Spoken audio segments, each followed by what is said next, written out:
سلام دوستان. امروز با یکی از سوالات مهم و کاربردی در دنیای خودرو در خدمتتون هستیم. آیا داغ شدن موتور به واشر سرسیلند آسیب میرسونه؟ خیلی از رانندگان با این مشکل درگیر هستن و یا حتی به اون فکر میکنن. اما امروز میخوایم راجع به این مسئله به طور کامل صحبت کنیم و ببینیم واقعا چطور داغ شدن موتور میتونه به واشر سرسیلند آسیب برسونه. پس تا انتهای این ویدیو با من همراه باشید. قبل از اینکه وارد بحث آسیب به واشر سرسیلند بشیم، بهتره اول بفهمیم این قطعه چیه و چه وظیفه‌ای داره. واشر سرسیلند قطعه‌ایه که بین سرسیلند و بلوک موتور قرار میگیره. این قطعه برای جلوگیری از نشت گازهای احتراق، روغن موتور و مایع خنک کننده به داخل یا خارج از موتور و همچنین بین سیلندرهای موتور طراحی شده. بنابراین اگر واشر سرسیلند خراب بشه ممکنه مشکلات زیادی برای موتور به وجود بیاره. در واقع واشر سرسیلند یک حکم آببندی بین بلوکی سیلندر و سرسیلند داره که نحوه بستن واشر سرسیلند، در واقع جنس سرسیلند و حتی نحوه استفاده از مایع خنک کننده به موقع استفاده کردن یا استفاده نکردن از اون، حتی میزان بستن یعنی گشتاور پیچایی که سرسیلند به سیلندر متصل میکنه خیلی مهم هستش در سلامت واشر سرسیلند.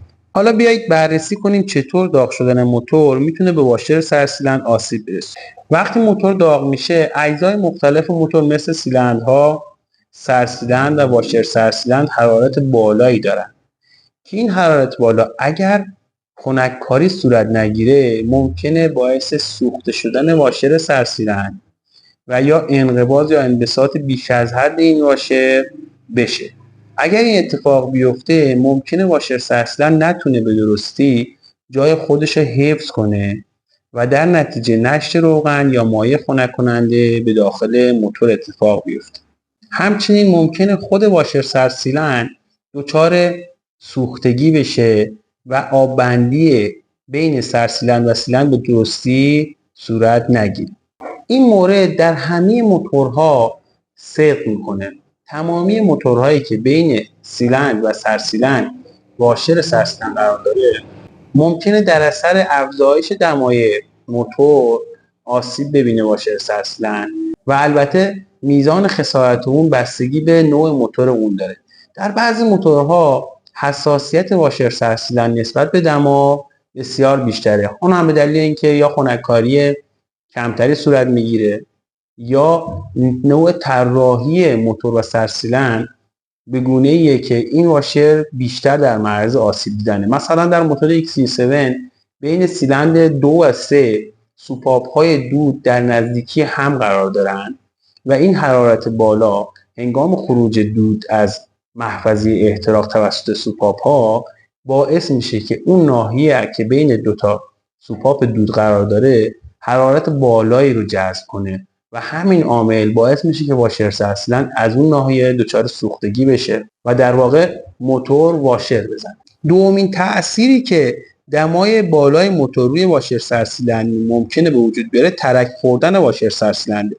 در صورتی که دمای موتور به حدی بالا بره که واشر سرسیلند تحمل اون رو نداشته باشه این قطعه ممکنه ترک بخوره.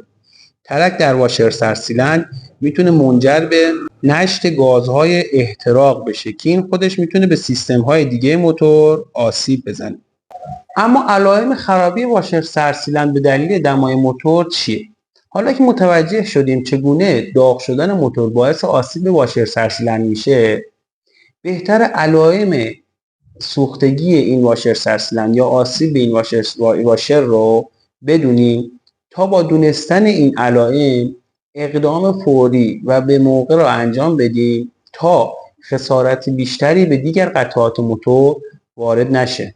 اولین علامت اون افزایش دمای موتور هستش. اگر دمای موتور به طور مداوم بالا باشه این میتونه نشانی از خرابی واشر سرسیلند باشه، چون یک واشر خراب نمیتونه به درستی جلوی نشت مایع خنک کننده رو بگیره و باعث میشه که سیستم خنک کننده نتونه به درستی عمل کنه.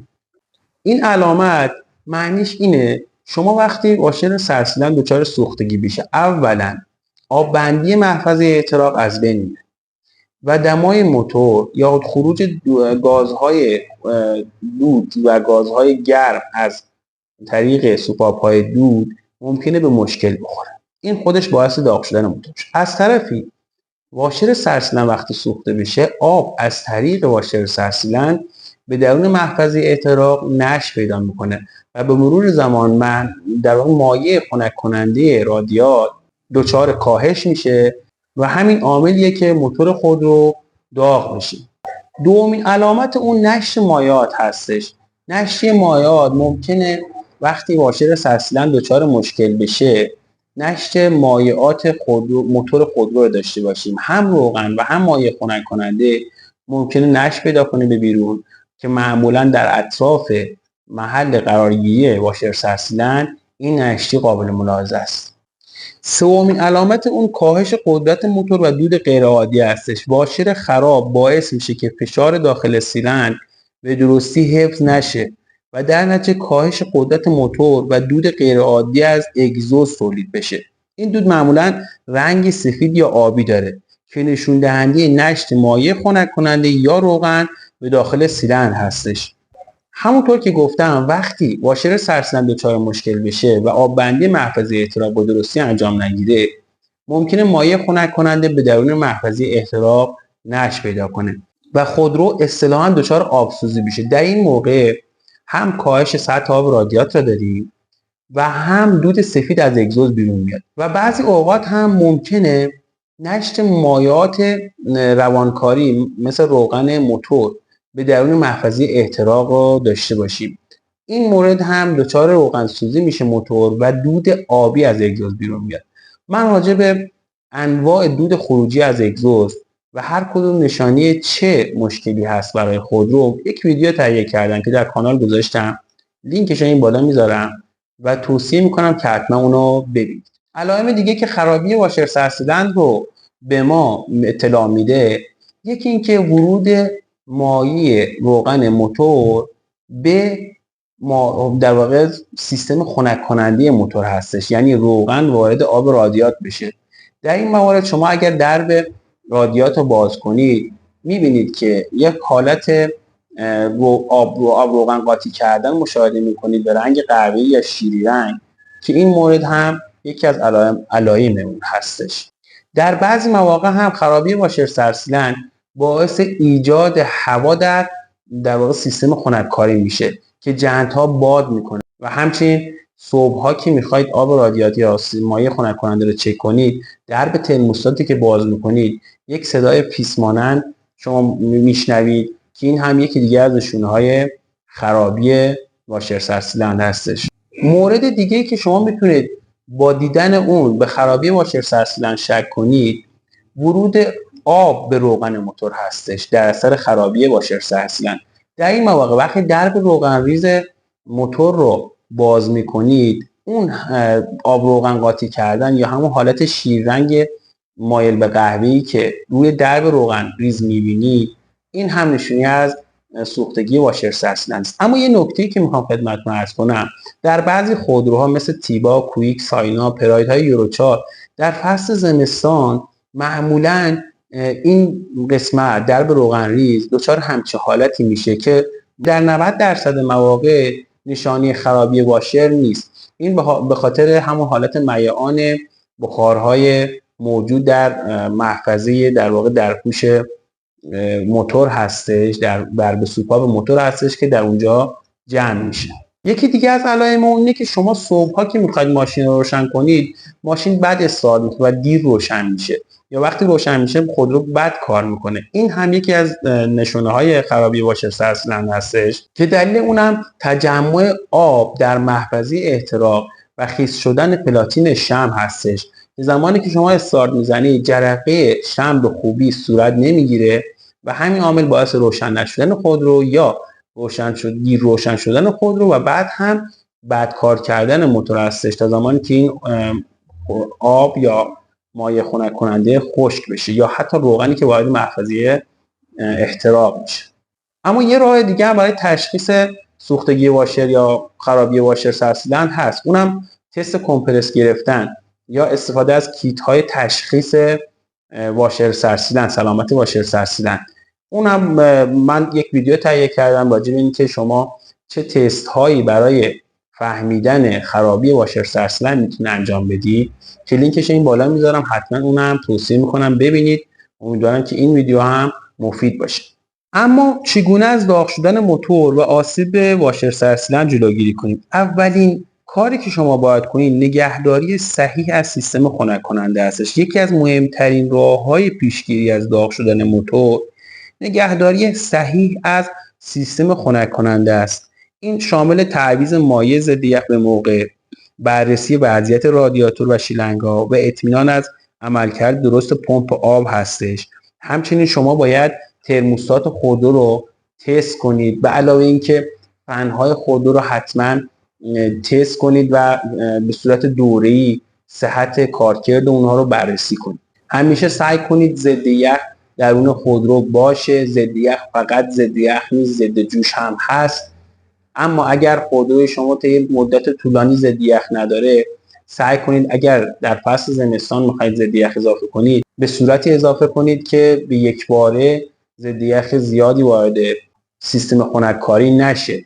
ضد یخ رو به صورت کم کم و مقدار کم شروع کنید و در طول یک هفته تا 2 هفته به صورت کامل 1 لیتر یا 1.5 لیتر بسته به شرایط آب و هوایی منطقه خودتون تا 2 لیتر هم اضافه کنید. دومین کاری که همیشه باید کنید کنترل سطح روغن موتور هستش. سطح پایین روغن موتور میتونه باعث داغ شدن بیش از حد موتور بشه. همیشه سطح روغن موتور رو به طور منظم بررسی کنید و از روغن‌های مناسب استفاده کنید. همچنین اجتناب از رانندگی در شرایط سخت. در شرایط سخت مثل ترافیک سنگین یا جاده‌های کوهستانی بهتره که فشار زیادی به موتور وارد نکنید. اگر لازم است که در این شرایط رانندگی کنید، به صورت تدریجی گاز بدید و از رانندگی با سرعت بالا خودداری کنید. در ویدیویی که من اخیراً منتشر کردم علائم داغ شدن موتور رو توضیح دادم. به صورت کامل تمام علائمی که ممکنه در صورت داغ شدن موتور شما مشاهده کنید رو در این ویدیو آوردم. لینکش این بالا میذارم، حتما توصیه میکنم این ویدیو هم ببینید. اما مورد دیگه که میخوام خدمتتون عرض کنم، شما برای جلوگیری از داغ شدن موتور فقط سیستم خنک کننده و سیستم روغن کاری موتور تأثیر نداره، بلکه سیستم برق رسانی خودرو هم تأثیر داره، به گونه‌ای که زمانی که سنسورها و عملگراهایی که به شما ممکنه هشدار بدن که موتور دچار داغ شدن شده به خوبی عمل نکنن، این عامل باعث میشه که در عملکرد فنها و یا ترموستات واتر پمپ دچار خلل ایجاد بشه، مخصوصا در عملکرد فنها. این موضوع سیستم برق رسانی شما در خودروهای مستهلک و با طول عمر بالا اتصالات بدنه و اتصالات منفی که در خودرو وجود داره دچار ضعیف شدن شده و حتما باید تقویت کنید اتصالات بدنه، به گونه‌ای که اگر اتصال بدنه دارید اون رو افزایش بدید، هر چی میتونید اتصال بدنه بدید، هیچ موردی نداره. سعی میکنم در یک ویدیوی نحوی اتصالات بدنه و تاثیر اون روی خودرو رو حتما بهتون آموزش بدم. ضمن که در بعضی خودروها هم ترموستات برقی وجود داره، در خودروهای جدیدتر شما باید حتما سیستم برق رسانی اون رو هم چک کنید و ممکنه ترموستات به خوبی عمل نکنه. راجع به ترموستات هایی که برقی نیستن و مکانیکی هستن هم من به صورت کامل ترموستات ها رو بررسی کردم. تمام مواردی که مربوط به ترموستات ها هستش، حتی نوع برند و اطمینان از اون ترموستات، چون ترموستات یک قطعه مهمی هستش برای سیستم خنک‌کاری، در یک ویدیویی منتشر کردن که لینکش این بالا میذارم. در نهایت داغ شدن موتور میتونه به واشر سرسیدن آسیب برسونه. حتما تمام این مواردی که خدمتتون عرض کردم رو بررسی کنید. اگر این ویدیو هم براتون مفید بوده خواهش میکنم اون رو لایک کنید و برای دوستانتون بفرستید. همچنین اگر مشکلاتی در این زمینه داشتید یا تجربه در این مورد داشتید در قسمت کامنت ها برای من کامنت کنید. سعی میکنم هم اگه سوالی بود من پاسخ بدم، دوستانی که در کانال هستن هم از اون تجربات شما استفاده میکنن. امیدوارم که موفق و مؤید و پیروز باشید. تا ویدیوی بعدی، خدا نگهدار.